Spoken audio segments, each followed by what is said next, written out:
Hello बंधु। तो video number part 2, ये कौन सा वीडियो है? ये वीडियो है part number 2। Part number 2 video में आपका स्वागत है।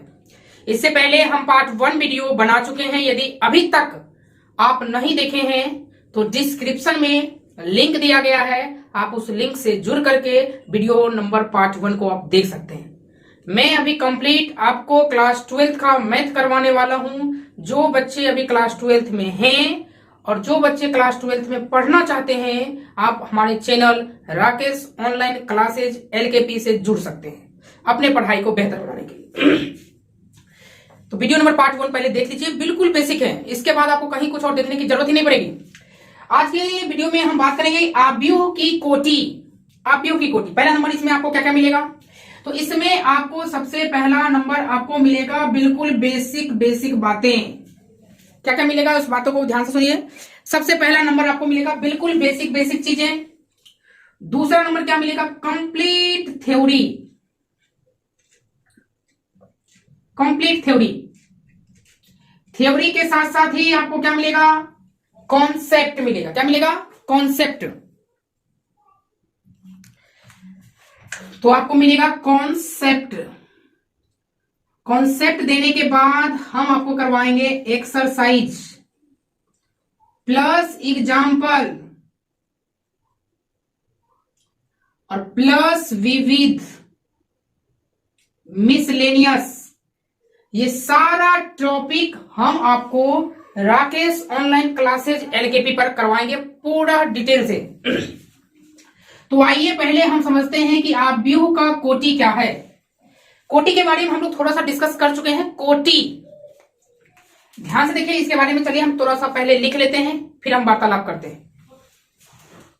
चलिए, तो यहां पर लिखने के बाद मैंने लिखा है कि जब किसी आव्यूह, अब आव्यूह क्या होता है कि जो भी कोई आयताकार सजावट के अंदर में लिखा हो, कोई भी चीज जो आयताकार सजावट के अंदर में लिखा हो, ठीक है, ये मैंने लिख दिया।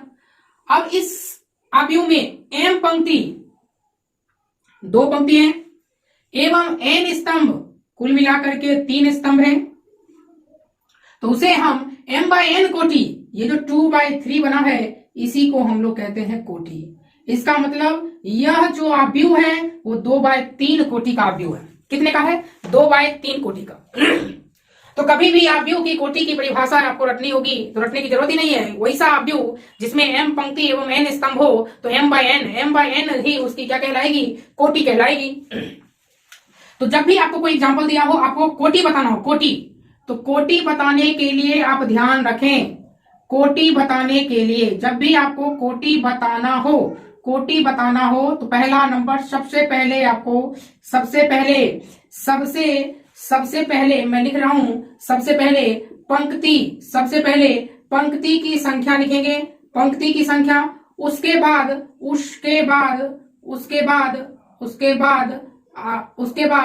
स्तंभ की संख्या लिखेंगे, उसके बाद स्तंभ की संख्या को लिखेंगे।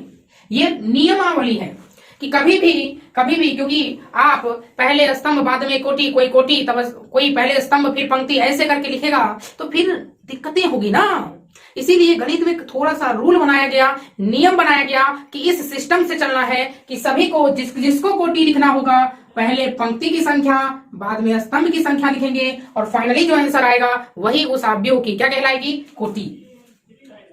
आप हमें ये बताइए कि इस आव्यूह की कोटि क्या होगी? आराम से ध्यान सुनिए। मैंने आपको एक आव्यूह दिया है, आपको बताना है कि इस आव्यूह की कोटि क्या होगी। जरूर कमेंट किया कीजिए।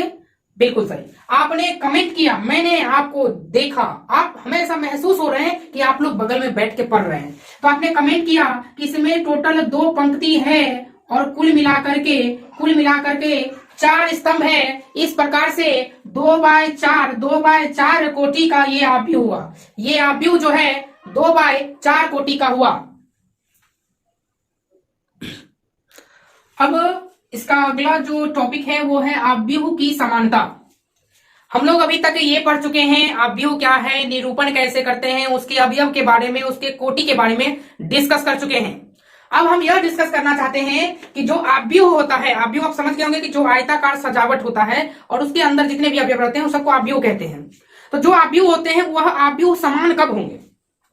आप खुद कॉमन सेंस लगाइए और बिल्कुल समझने का प्रयास कीजिए और आप हमें ये बताइए, क्या मैं यहां जो एग्जाम्पल लिख रहा हूं, क्या ये एग्जाम्पल देख करके आप बता सकते हैं कि ये जो अवयव है और ये जो अवयव है वो बराबर है? क्या आपको ऐसा लग रहा है? मैं कोटि की थोड़ा सा चर्चा कर देता हूं। ये 2x2 कोटि की है और ये 2 रो 3 कॉलम है, इसलिए 2x3 कोटि है। तो मैं आपसे ये पूछना चाह रहा हूं, क्या ये अवयव इस अवयव के बराबर है?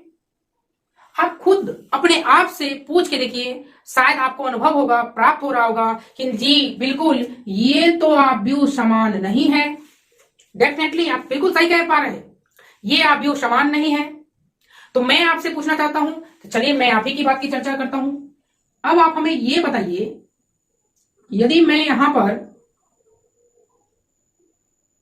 मैं आपसे ये वार्तालाप करना चाह रहा हूं, ध्यान से देखिए और आप हमें ये बताइए, क्या ये अवयव बराबर है?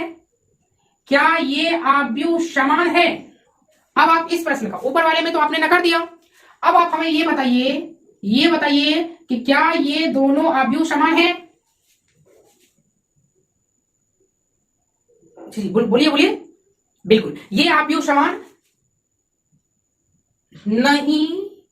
आप बोल रहे हैं क्या? है। कुछ बच्चे कमेंट कर पा रहे हैं, समान है। बहुत सारे बच्चे कह रहे हैं नहीं समान नहीं है। तो बहुत सारे बच्चे यहां पर कमेंट कर पा रहे हैं कि सही है, कोई कह रहे हैं नहीं समान नहीं है, जैसा कि मैं देख पा रहा हूं। चलिए, तो आप लोगों का आंसर ध्यान से देखिए। ऐसा तो लग रहा है कि इस डिब्री में जो चीज है वही डिब्री में यहां भी है, जो चीज यहां है वही चीज यहां, लगभग जैसे साइज के हिसाब से मैं आपको दिया 2 कार्टून, 1 कार्टून 2 कार्टून, तो आपने दोनों कार्टून को बिना खोले आपने देख लिया और आप बता दें कि हाँ ये भी वही कार्टून है, ये भी वही कार्टून है, कार्टून दोनों क्या है? समान है। तो आपने देखा कार्टून दोनों समान है। फिर कार्टून समान देखने, कार्टून कैसे पता करते हैं? इससे पता करते हैं कि कार्टून में कितना चीज है। इस कार्टून में भी 6 अवयव है, इस कार्टून में भी 6 अवयव है। कार्टून माने कोटि देखते हैं, दोनों की कोटि समान है। यही तो आपने देखा ना, बशर्ते आपने दूसरा लैंग्वेज में देखा। जब आप और आगे चल के दोनों कोटरी को देखे, दोनों कोटरी को खोले, तो पता चला कि 2 2 4 4 5 5 2 2 4 4 7 -7। यही तो लोचा हो गया। सब जगह इक्वल है, लेकिन यहां इसके इक्वल नहीं है। और जब यहां इसके इक्वल नहीं है, इसीलिए हम कह देंगे कि ये दोनों अवयव समान नहीं है। अब आप कहेंगे ये कौन सी बला है, हमने तो आपको कहा था कि समान है।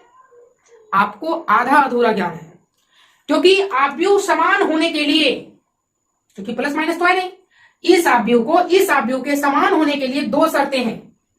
पहली शर्त है कि उनकी कोटि समान होना चाहिए। 2 अवयव के समान होने के लिए 2 शर्तें हैं। क्या? यदि उनकी कोटि समान हो,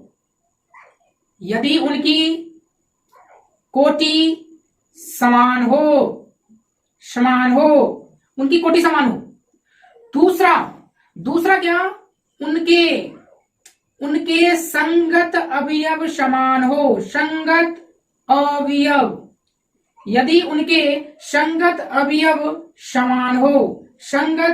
समान हो, 2 अवयव बराबर करना है, उसके लिए आपको 2 चीज चेक करना है। उनकी कोटि समान करनी है और दूसरा याद रखना, अवयव नहीं, संगत अवयव समान हो। संगत का मतलब संग में चलने वाला, बशर्ते आप आगे आगे चलिए, हम पीछे पीछे। जैसे ये वीडियो हम पहले बना रहे हैं, आप वीडियो को बाद में देख रहे हैं और अध्ययन कर रहे हैं, तो आप हमारे संग में चल रहे हैं, संगत। इसीलिए संगत अवयव समान हो।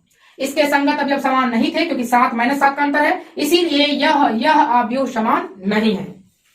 यदि मैं एक प्रश्न दूं, कि मान लीजिए कि यदि मैंने एक अवयव दिया वो है 4 - 2 आयोटा 2 + √3। एक अवयव मैंने बी दिया और उस अवयव में मैंने लिखा 4 - 2 आयोटा 2 + √3। आप जल्दी से इसका कमेंट करें, क्या ये अवयव समान हैं या नहीं।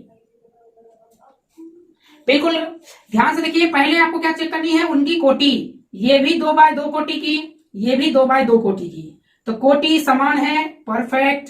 संगत अवयव, संगत मतलब 4 के संगत 4, -2 के संगत -2, आयोटा के संगत आयोटा, 2√3 के संगत 2 + √3, सब संगत अवयव समान है, इसीलिए हम कह सकते हैं कि ए बराबर है बी के।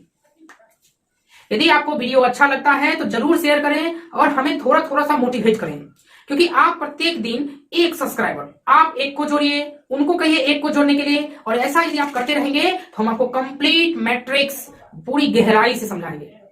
वीडियो को देखने के बाद यदि आपको लगता है कि नहीं हम मैट्रिक्स नहीं समझ पा रहे हैं, आप कमेंट कीजिए और गहराई में जाकर के उतरूंगा। जितना ज्ञान है सारा ज्ञान हम प्रदान करने की कोशिश कर रहे हैं इस सोशल मीडिया के माध्यम से।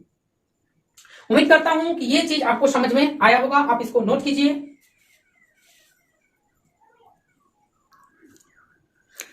आइए आगे हम स्टडी करते हैं अब अवयव के प्रकार पर। आगे टाइप ऑफ अवयव यानी टाइप्स ऑफ मैट्रिक्स। अब हम अवयव के प्रकार की बातें करेंगे। अब यहां से आप शिद्दत से ध्यान से समझिए, अभी तक आपका बेसिक था, अब यहां से बहुत सारी बातें स्टार्ट हो गई है। तो इस परिभाषाओं को समझने के लिए पहले आप छोटा सी चीज समझें कि कोई भी अवयव का यदि हम गणित में परिभाषा देना चाहें, गणित में शॉर्टकट, तो उस अवयव को गणित में AIJ/M/N लिखते हैं। M/N कोटि कहलाता है और ये अवयव का सिंबल है। अवयव, इस अवयव यानी यहाँ अवयव हो गया, इसमें I का मान हो गया और ये J का मान हो गया। तो इस प्रकार से हम लोग गणित में यहाँ पर लिखते हैं, जैसा कि ये M पंक्ति होता है, N स्तंभ होता है। अब यहाँ पर ध्यान दीजिएगा मेरी बातों को, मैं आपको यह कहने की कोशिश कर रहा हूं कि अवयव के जितने भी प्रकार की चर्चा होगी, पूरा प्रकार आपको पढ़ाया जाएगा। आपको पढ़ाया ही नहीं, सिखाया जाएगा। रटने के लिए तो बिल्कुल नहीं देंगे, जैसा नाम वैसा काम। कैसे?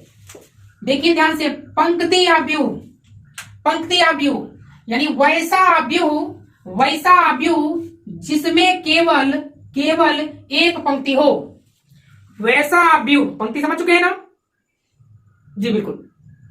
वैसा अवयव जिसमें केवल एक पंक्ति हो उसे पंक्ति अवयव कहते हैं। आइए लिख लेते हैं। मैंने कहा वैसा अवयव जिसमें केवल एक पंक्ति हो उसे पंक्ति अवयव कहते हैं। उसे पंक्ति अवयव कहते हैं। कौन सी अवयव कहते हैं? पंक्ति अवयव कहते हैं। इसमें ध्यान से, एक बड़ी महत्वपूर्ण बात है, इसमें एक से अधिक स्तंभ हो सकते हैं। एक से अधिक स्तंभ हो सकते हैं। इसमें एक से अधिक स्तंभ हो सकते हैं। कितने? एक से अधिक। आइए फिर समझिए, वैसा अवयव जिसमें एक पंक्ति हो। देखिए कितना पंक्ति है? एक पंक्ति। मैंने कहा एक पंक्ति एक हो, लेकिन एक से अधिक स्तंभ हो सकता है। इसमें स्तंभ कितने हैं? एक। वैसा अवयव जिसमें सिर्फ एक पंक्ति हो, बताइए कितने पंक्ति हैं? एक। पंक्ति एक ही होगा, लेकिन स्तंभ एक से ज्यादा भी हो सकता है। इसी प्रकार से आप इस उदाहरण को भी कह सकते हैं। कितने पंक्ति हैं? एक, जबकि स्तंभ कितने हैं? 5। इस प्रकार से ये जितने भी एग्जाम्पल मैंने लिखा है, इस सभी एग्जाम्पल में एक पंक्ति है, जबकि स्तंभ एक से क्या है? अधिक। तो आपको पंक्ति देखना है। पंक्ति कितनी होनी चाहिए? एक। इसको हम लोग पंक्ति अवयव कहते हैं। इसको हम गणित में परिभाषा लिखे, A बराबर AIJ/M/N। यदि ध्यान से देखिए क्या चेंज नहीं हो रहा है? एक एक एक, मतलब M का मान क्या हो रहा है? एक। तो जब भी ये परिभाषा लिखा रहे तो आप समझ जाइए किसकी परिभाषा है? पंक्ति अवयव की। अब आइए स्तंभ अवयव, तो बिल्कुल कहेंगे वैसा अवयव जिसमें स्तंभों की संख्या कितनी हो? एक हो। वैसा अवयव जिसमें स्तंभों की संख्या एक हो उसे स्तंभ अवयव कहते हैं। एक स्तंभ हो, देखिए कितने स्तंभ हैं? एक। कितने स्तंभ हैं? एक ही तो स्तंभ है ना। अब बताइए कितने स्तंभ हैं? एक। ये सभी के सभी एक स्तंभ वाले अवयव हैं, इसीलिए इसे स्तंभ अवयव कहा जाएगा। अगला है एकल अवयव, वैसा अवयव। अच्छा, इसकी गणितीय परिभाषा देखें तो आप ध्यान दीजिएगा, इसकी कोटि 1/1, इसकी कोटि 1 2 3, 3 गुना 1, इसकी कोटि 4/1। क्या चीज नहीं बदल रहा है? तो लास्ट वाला 1, अर्थात a बराबर aij, ठीक है, m/n होगा। लेकिन लास्ट नहीं बदल रहा है, इसलिए n का मान कितना होगा? 1 होगा। अगला है एकल अवयव। मैंने जैसे कहा, नाम से ही परिभाषा है, ऐसा अवयव जिसमें एकल यानी एक अवयव हो, ऐसा अवयव जिसमें एक अवयव हो। बताइए, एक अवयव है, ऐसा अवयव जिसमें केवल एक अवयव है, ऐसा अवयव जिसमें केवल एक अवयव है, उसे एकल अवयव कहते हैं। इसकी कोटि क्या हो जाएगी? 1/1, 1/1, 1/1। तो यदि इसकी हम गणितीय परिभाषा देना चाहें तो aij m/n तो चलेगा ही चलेगा। लेकिन आप खुद सोचिए, इसमें m की वैल्यू n की वैल्यू के क्या है? बराबर, और वो भी खास करके इस सब की वैल्यू कितनी हो रही है? 1 हो रही है।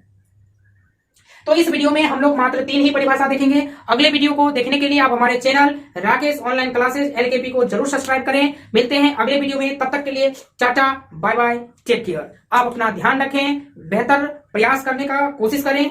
मैं आपको कोशिश करूंगा कि मैथ से डर ना लगे, एकदम बेसिक बातें बता रहा हूं। आप वीडियो को एक बार और वॉच कर लिया कीजिए, आपको डेफिनेटली क्लियर हो जाया करेगा। ठीक है, मिलते हैं अगले वीडियो में।